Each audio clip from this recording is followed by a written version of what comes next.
You was you made me have questions off the list where I'm like, "Damn, I didn't even think about that." Yeah.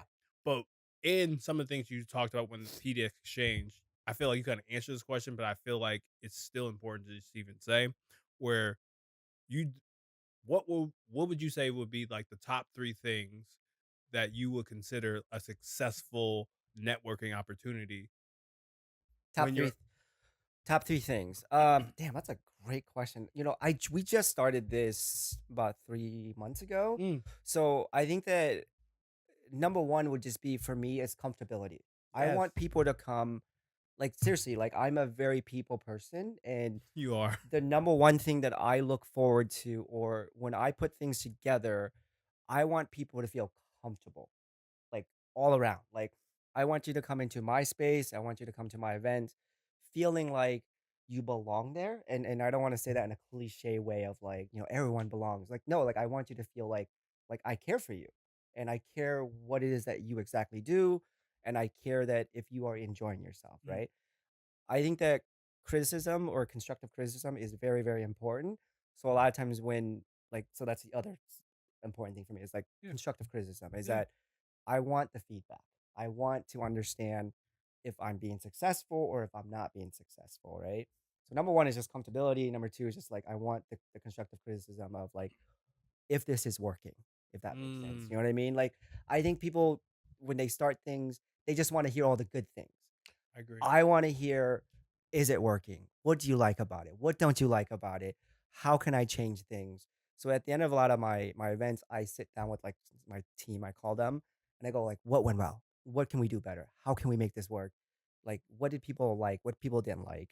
And then the third thing is definitely just building a team. I think that having the right amount of people around you to create that space is probably the number one thing for me is to create that lasting kind of like that group, if that Mhm. makes sense. So that to me where it all comes together. Okay. I Yeah. really like your 3, because actually it's very reminiscent, to how the podcast grew.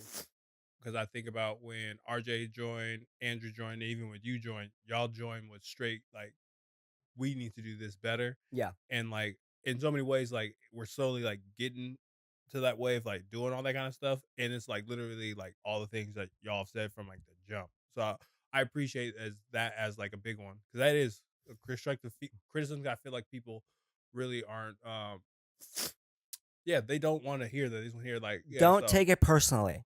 yeah. That's what I tell people all the time. It's that you're not everyone's cup of tea.